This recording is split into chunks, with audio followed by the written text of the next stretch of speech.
Hello and welcome to the second episode of Historified with Chestnut Square. I'm Jamie. I'm Annie. And on this episode, we're going to tell you all about our 2-bit Tailor in.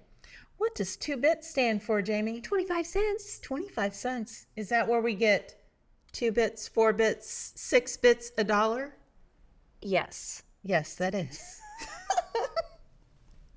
Actually, I've never heard that before. Seriously, you've never heard that before? I've never heard that before. I only heard like dun da da dun. Shave and haircut, 2 bits. Oh, well, now you know. Thank you. I am glad to share some knowledge with So you. you learn something new every day you come to Historified. Yes, and to Chestnut Square, you learn something new every day. That's right. Okay, so the 2-bit Tailor in is one of the properties that we have here at Chestnut Square, and it was not part of our property initially. Nope. It sat across the street, just down the street a little bit at 308 South Chestnut. Yeah. Yes. It was, as they say in the South, catty corner to where we are now. That's what they say. Yes. And it was at the end of the Sawyer stage line. Yes. We didn't have a train right away. No, Everything we didn't. came by stagecoach. Yes, including drummers. What's a drummer? A drummer, no, not a rock drummer. Actually, I learned this working here. A drummer is someone who drums up business, so it's a traveling salesman. We need to use that from now on. Yes. That's I do tell the kids that when they come. Yes. I really like that. It sounds better than a salesman. I'm a drummer. I'm a drummer.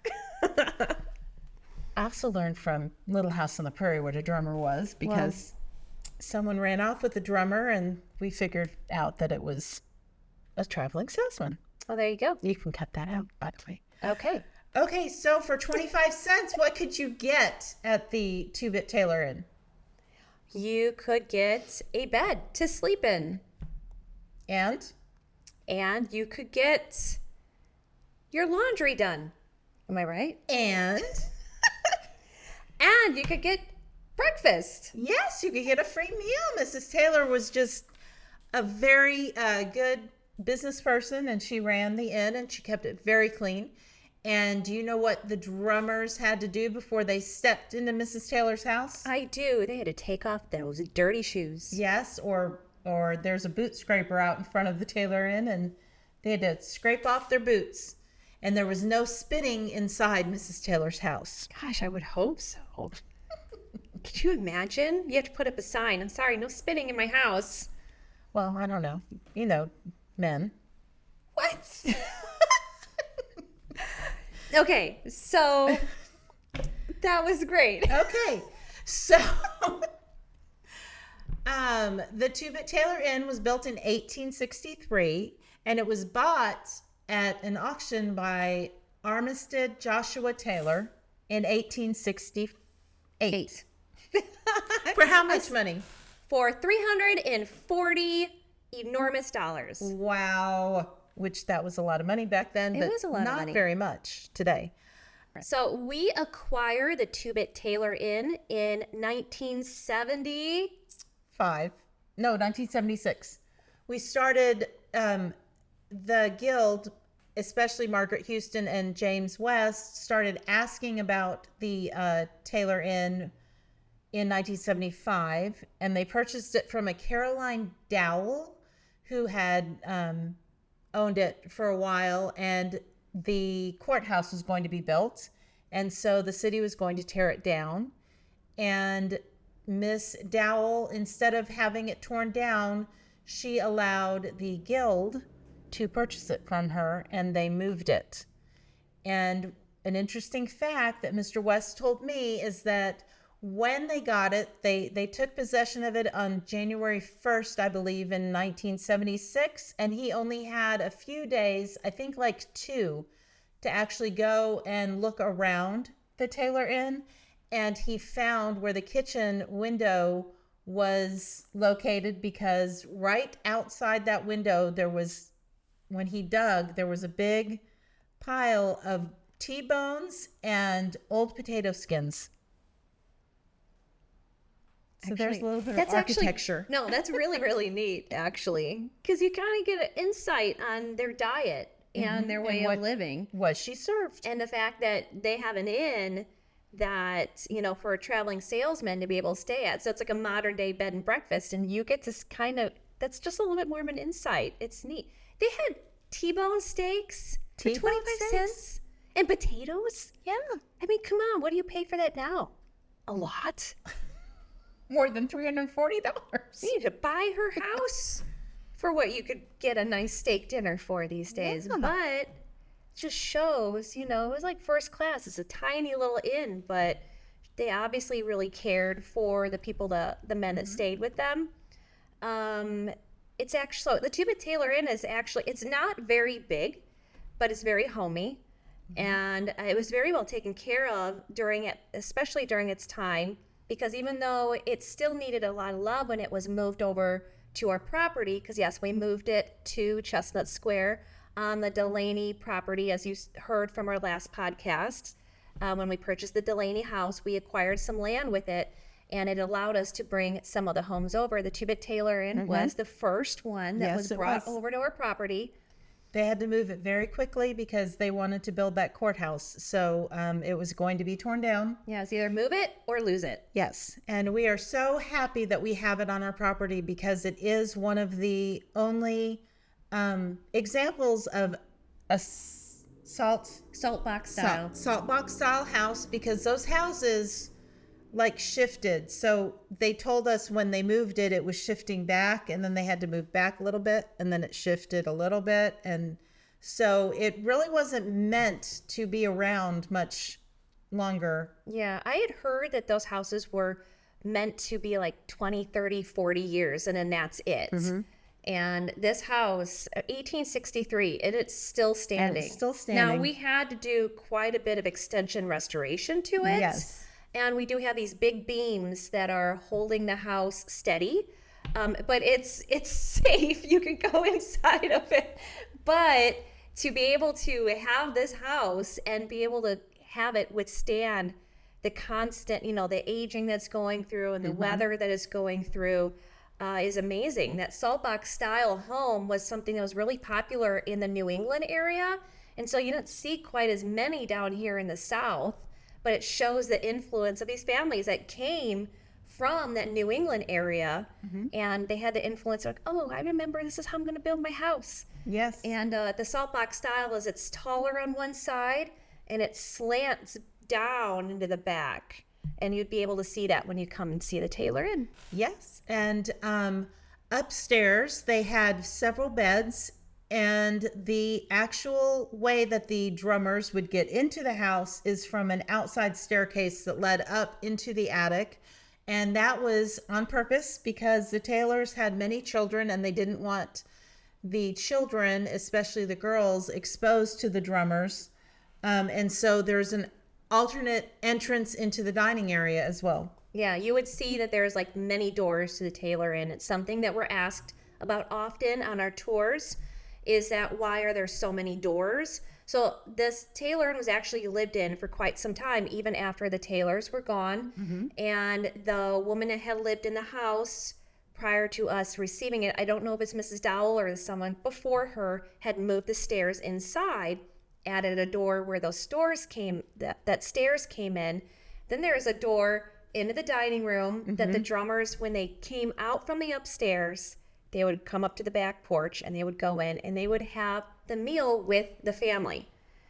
So again, that kind of like that modern bed and breakfast. You're not eating in your own little spot. They'd come down and go into the family dining room. There's this big long room, the whole width of the house, the whole length, I should say, of the house.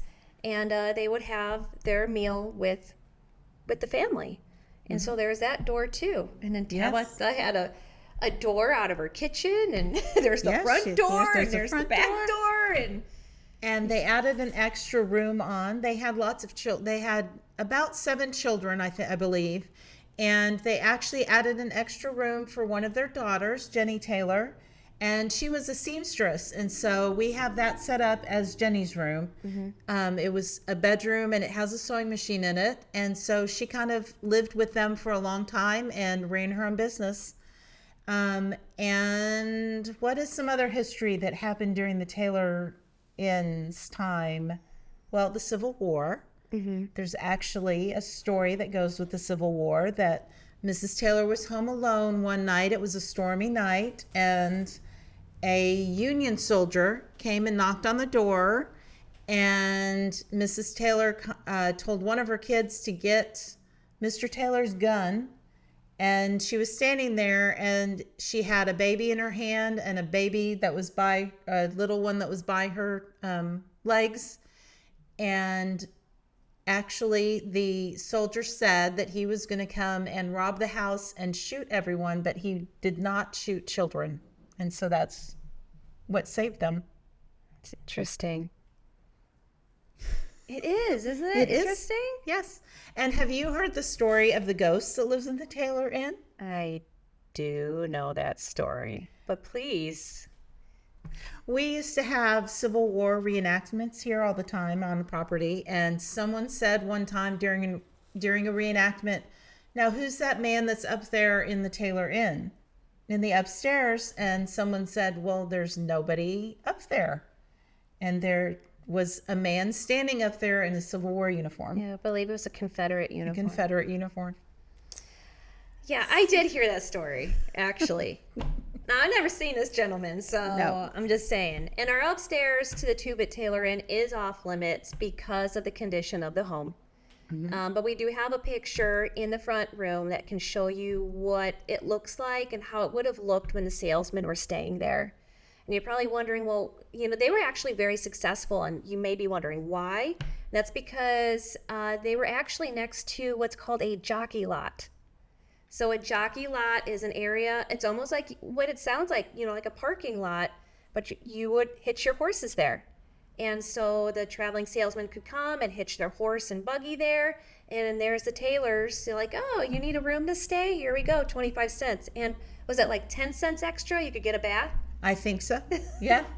So she would draw you a bath, which, by the way, is just this big metal tub. Yes. like a horse drinking trough. And y'all share that bath water because that was a lot to lug from the well. Right. So you wanted to be the first person to take a bath and not the last person to take a bath. To take a bath.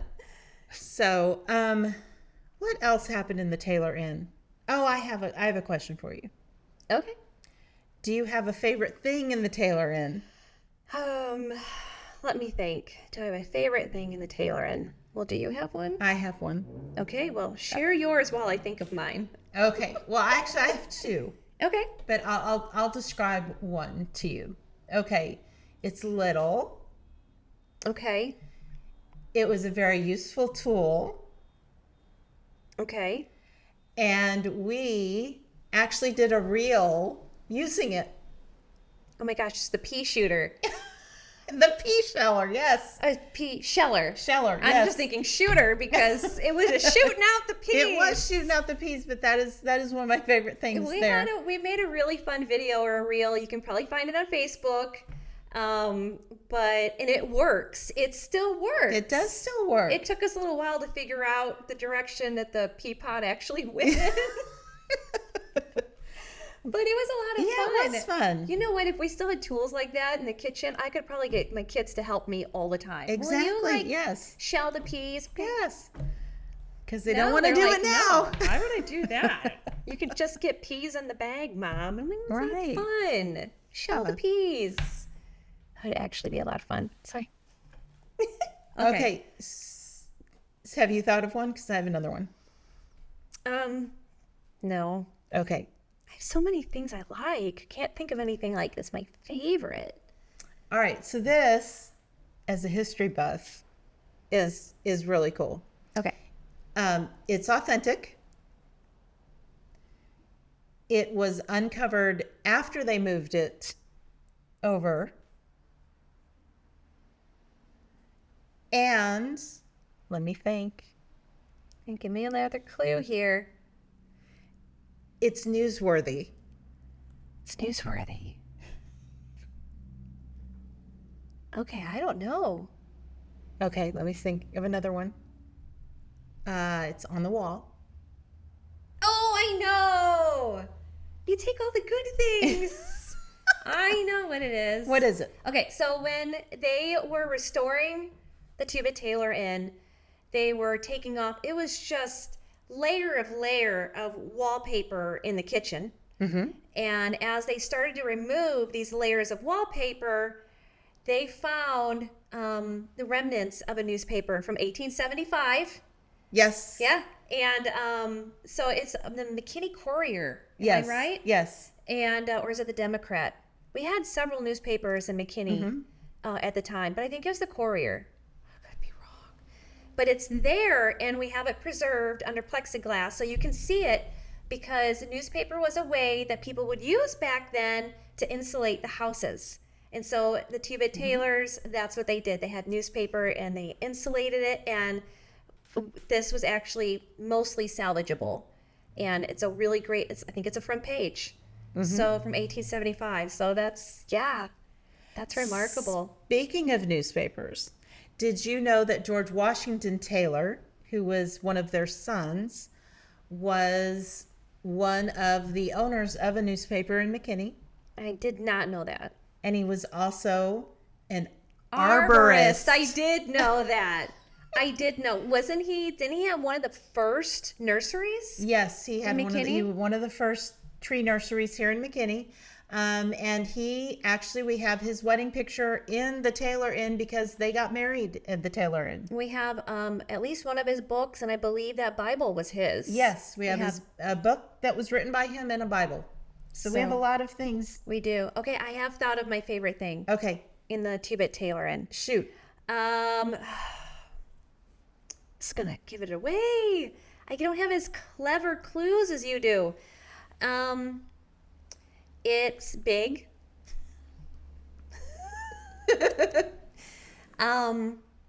It is.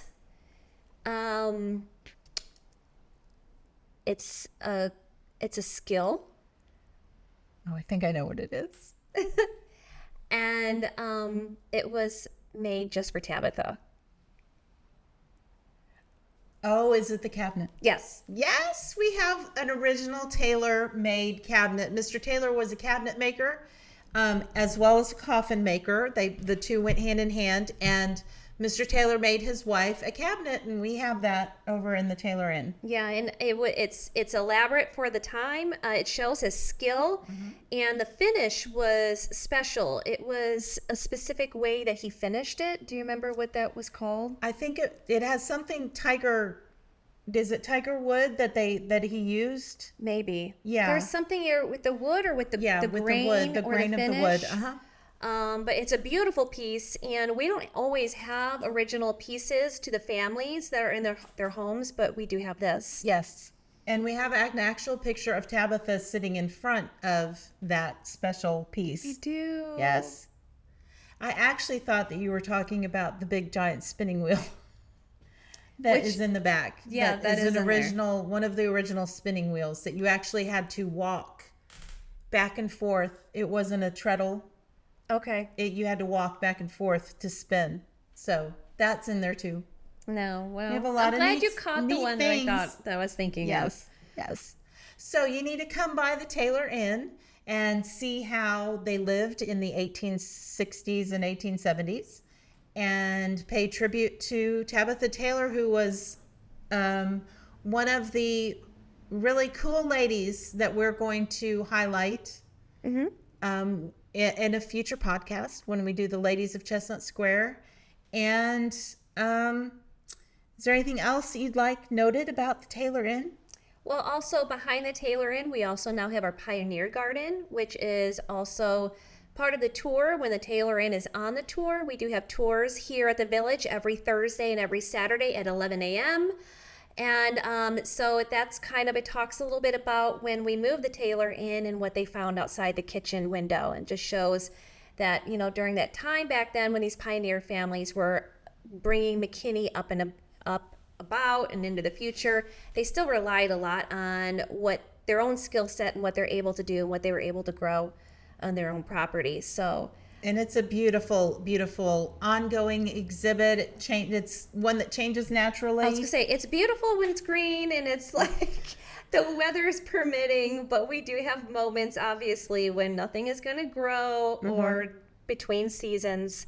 But we have a really nice garden back there with the sign that just teaches about the pioneers as well. And that's part of the Taylor Inn also. I don't know if I can think of anything else. And wasn't that an Eagle Scout project? Yes. Yes, it was. So if you have anybody in your family who needs Eagle Scout or volunteer hours, we do love when kids come over and do their Eagle Scout projects. Several of the things here on property are from just really great kids who did their projects here. Or if you need any Green Court hours or any volunteer hours, please call our office or look on our website at chestnutsquare.org, and we will get you hooked up with some volunteer hours.